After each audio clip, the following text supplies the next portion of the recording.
নমস্কার। আজকে বিশেষ গুরুত্বপূর্ণ বিষয় নিয়ে আলোচনা করব, যেগুলো মানুষ বেশিভাবে জানতে চায়। তার মধ্যে রয়েছে কাল সর্প যোগ। কাল সর্প, সর্প শব্দ তো সাপ। সাপ কী করে? সাপ কামড়ায়। এখন তো আপনাকে কামড়াবে না সাপ।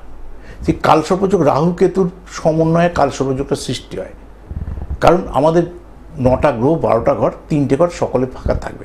3-এর অধিক শূন্য থাকা খারাপ। তাই বলা আছে রাহু কেতুর এক পাশে পরপর 5টা ঘর খালি থাকলে তাকে কালসর্পযোগ বলে। এটা হচ্ছে সাধারণ শাস্ত্র ব্যাখ্যা। এরপর শনিভঙ্গ কালসর্পযোগ, রবিভঙ্গ কালসর্পযোগ, চন্দ্রভঙ্গ কালসর্পযোগ, এইগুলো সবই কালসর্পযোগ। সেই ভঙ্গ, সেইগুলো নিয়ে অন্যদিন আলোচনা করবো। আজকে কালসর্পযোগ। আপনার ছকে 5টা ঘর খালি আছে কিনা দেখে নিন। যদি থাকে সেই ঘরগুলো যে যে জায়গার, সেইগুলো এফেক্ট করবে। যদি ধনস্থান হয়, তৃতীয় হলে কানেকশানে ক্ষতি হবে, পঞ্চম হলে সন্তান হতে সম্পর্ক খারাপ হবে সন্তানের সাথে, যদি সপ্তম স্থান খারাপ হয় হাজব্যান্ড ওয়াইফের মধ্যে অ্যাডজাস্টমেন্ট হবে না। তবে কালসর্প যোগ অর্থাৎ ন্যায্য প্রাপ্তি থেকে বঞ্চিত করা। কারণ কালসর্প যোগ থাকলে অনেক বাচ্চা ভালো পড়াশোনা করে, দেখুন রেজাল্ট আসছে না। অনেকে যতটা খাটছে শ্রম দিতে রেজাল্ট আসে না। এটা হচ্ছে ন্যায্য প্রাপ্তি থেকে বঞ্চিত হয়। এবার যে এডুকেশন, তখন তার পঞ্চম পতিকে দেখব। যে লটারি প্রাপ্তির জন্য আগের নাম্বার পরের নাম্বার খেলেছে, দেখো সে ফার্স্ট প্রাইজের নাম্বার হাতে নিয়ে আছে, অন্য লোকের খেলে গেছে, ওর মাঝখানে নাম্বার পড়ে রয়েছে। বড় বড় প্রাইজ কাছ থেকে চলে যাচ্ছে। জানেন আপনার ছকে কালসর্পযোগ আছে।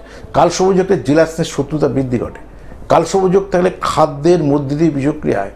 ওই জন্য আমি যদি ছকে দেখিনি কারোর 5টা গ্রুপ ঘর শূন্য আছে মিনিমাম, তখন তাকে খাদ্য খাওয়াতে বারণ করি যে 1:1 কেউ কিছু অফার দিলে আপনি খাবেন না।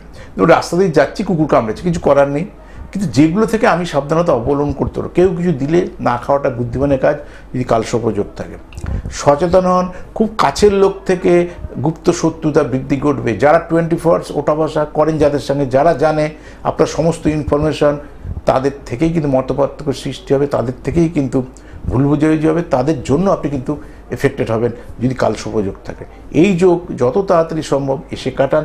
কারোর জীবনে কোনো অশুভ যোগ থাকা বাঞ্ছনীয় নয়।